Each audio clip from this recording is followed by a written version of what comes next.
সবাইকে সালাম এবং নমস্কার। আমি রাকিব আপনাদের সাথে আছি। আজকে আমরা রাতে ঘরে যাওয়া ভয়ঙ্কর একটি ঘটনা কথা শুনব।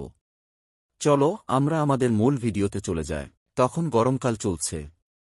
মামাতো ভাই খুলনাতে থাকে। ভাবি প্রায় সময় ফোনে একেবারে কানটা ঝালাফালা করে দেয় খুলনায় আসার জন্য। পড়াশোনা চলাকালীন অনার্স একসাথেই আমরা ঢাকা বিশ্ববিদ্যালয় থেকে পাশ করি। মামাতো ভাই অন্য ডিপার্টমেন্ট এ থাকলেও আমার এই বান্ধবীটার সাথে চুটিয়ে প্রেম করেছে 4 বছর। পরে ফলশ্রুতিতে বিয়ে। এখন চাকুরির সুবাদে দুজনেই খুলনাতে। অবশ্য আমি এখনও বিয়ে করিনি, তবে অতি শীঘ্রই হয়তো ফান্দে পড়তে হতে পারে। মামাতো ভাই আর বান্ধবী ভাবির প্যানানির জন্য অফিস থেকে কিছু দিনের ছুটি নিলাম।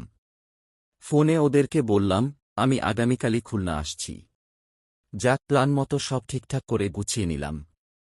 ভাবলাম রাতেই রওনা হব, কারণ একে তো গরমকাল, তার উপর দিনের বেলাতে প্রখর রোদ। ড্রাইভারকে ঠিকঠাকভাবে বলে দিলাম আমি আজ রাতেই খুলনা রওনা হচ্ছি। সন্ধ্যায় খাবার খাওয়ার পর মা আমাকে যথারীতি সাবধানতার উপদেশ বাণী দিতে লাগল।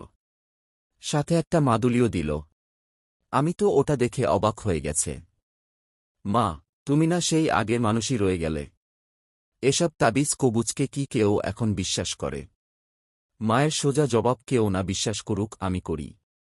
তুই এটা সাথে করে খুলনা নিয়ে যাবি। কি আর করা, যথারীতি মায়ের হুকুম মেনে আমি আর আমার ড্রাইভার কাদের গাড়িতে গিয়ে উঠলাম। ঘড়িতে রাত 9টা মতো বাজে। ঢাকা শহরের কোলাহল থেকে বেশ খানিকটা দূরে চলে এসেছি। এমনিতেই ভরা পূর্ণিমা রাত, তার উপর এই লং ড্রাইভ বেশ রোমান্টিক করে দিচ্ছে বটে। ড্রাইভারের পাশের সিটেই আমি বসে। পুরো গাড়িতে আমি আর ড্রাইভার, কাদের ছাড়া কেউ নাই। মাঝে মাঝে কাদেরের সাথে কথা হচ্ছে, আর 100 থেকে 120 বেগে ছুটে চলেছে গাড়ি। কাদের কিছুক্ষণ পর একটি গানের সিডি বের করে বাজাতে লাগল। এমনি সময় ফোনটা বেজে উঠল। ছোট আপু ফোন করেছে। হ্যালো জুথি, বলো। ভাইয়া, তোরা কতদূর এখন? একা যেতে কোনো সমস্যা হচ্ছে না তো? আমার জবাব, আরে না, টেনশন নিস না, পৌঁছে ফোন দেব। আর বাবাকে একটু বুঝিয়ে বলিস। রাখি। ফোনটা রেখে দিলাম। ফোনটা রাখতে রাখতেই জীবন নিয়ে কেমন যেন বিচিত্র অনুভূতি হতে লাগল। ছুটে চলা জীবনের গাড়ির শো শো শব্দে নচিকেতার গানটার মতো মনে হল, রাত বলে যায় যায়, ডাক দিয়ে যায়। চোখের পাতায় যেন কত কিছুই ভেসে উঠছে। শো শো করে ছুটে চলছে গাড়ি, আর জোছনা ছড়াচ্ছে চাঁদ। রাত 11টা মতো বাজতে বাজতেই কাদের বলে উঠল, স্যার, আমরা এখন ফেরি পার হব। টাকা পয়সার হিসাব চুকিয়ে দিয়েই কিছুক্ষণের মধ্যেই আমরা ফেরিতে উঠলাম। কিছু সময় পরে ফেরিটা গাড়িতে ভরলে আসতে আসতে টান করল। তারপর এক সময় মাঝ নদীতে। জোছনা ভরা চাঁদনী রাতে এই নদীর পানি যেন অপরূপ রূপের শোভা ছড়াতে লাগল। কাদের বলল, স্যার দেখছেন কত সুন্দর লাগছে চাঁদ আর নদীর পানির ঢেউগুলোকে। আমরা ফেরি পার হয়ে গেছি। আবারও হাইওয়েতে ছুটতে শুরু করেছে আমাদের গাড়ি। কিছু দূর পর পর একটি দুটি গাড়ির হেডলাইট দেখা যাচ্ছে। আমার চোখটা কেমন অবশ অবশ লাগছে। গাড়ির ছিটেই হেলান দিলাম চোখ বুঝে। কিছু দূর যেই হঠাৎ করেই কাদের গাড়ির ব্রেকটা এমনভাবে ধরল, যেন পুরো গাড়িটাই উল্টে পড়ে যাবার মতো অবস্থা। এই কি হয়েছে কাদের, এত জোরে কি গাড়ির ব্রেক ধরে কেউ? কাদেরের জবাব, স্যার, আমার দোষ না, ওনার জন্যই সবকিছু। এবার আমি আস্তে আস্তে গাড়ির সামনে তাকিয়ে দেখি একটি 20 থেকে 22 বছরের মেয়ে একটা বাচ্চা কোলে করে দাঁড়িয়ে আছে। ঘড়িতে রাত 1টা। মেয়েটি সাদা শাড়ি পরে আছে। তার আঁচলের এক অংশ মাটির সাথে গড়াগড়ি খাচ্ছে। চুলগুলো এলোমেলো আর কান্না ভেজা চোখ। আমি গাড়ির দরজাটা খুলে নিচে নেমে বললাম, কি ব্যাপার, আপনি হঠাৎ করে একটা বাচ্চা কোলে করে আমার গাড়ির সামনে আসলেন কেন? মেয়েটি কান্না জড়ানো কণ্ঠে বলে উঠল, স্যার, আমাকে বাঁচান। আমার স্বামী নয়তো আমাকে আর আমার বাচ্চাকে মেরে ফেলবে। আমি কোনো মতে বাড়ি থেকে পালিয়ে এসেছি। সামনেই আমার বাবার বাড়ি। আপনি দয়া করে আমাকে একটু আপনার গাড়িতে নিয়ে চলুন। আমি বললাম, দেখুন, আপনি পথ থেকে সরে দাঁড়ান। আমি আপনাকে গাড়িতে নিতে পারব না।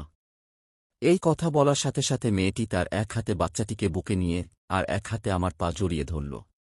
কাদের ওপাশ থেকে বলল, স্যার, আমাদের গাড়ির পিছনের সিট তো খালি পড়ে আছে।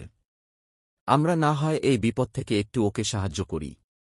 আর সামনেই তো ওর বাবার বাড়ি, আমরা ওখানেই ওকে নামিয়ে দেব। কাদেরের এই কথা শুনে মেয়েটিকে গাড়িতে উঠতে বললাম। মেয়েটি বাচ্চাটিকে কোলে নিয়ে পিছনের সিটে উঠে বসল। আমাদের গাড়ি কিছুক্ষণ চলতেই থাকল। এর মাঝে একবারও পিছন ফিরে তাকানো হয়নি। হঠাৎ করেই মনে হল মেয়েটি তো কিছুদূর পরেই নামতে চেয়েছিল। আমি গাড়ির মিররের দিকে চেয়ে দেখার চেষ্টা করলাম মেয়েটির কি অবস্থা দেখার জন্য, কিন্তু আয়নার ভিতরে তো কোনো কিছুই দেখা যায় না। আমি একটু ভালোভাবে আয়নার দিকে চোখ দিলাম। দেখলাম দুটো লাল চোখ দেখা যায়। কিছুক্ষণ পর দেখি মেয়েটি তার কোলের বাচ্চাটাকে মাথা নিচের দিকে দিয়ে ধরে আছে। আমি ঘামতে শুরু করেছি। এবার দেখি মেয়েটি বাচ্চাটির দুটি হাত দিয়ে ধরে টেনে ছিঁড়তে লাগল।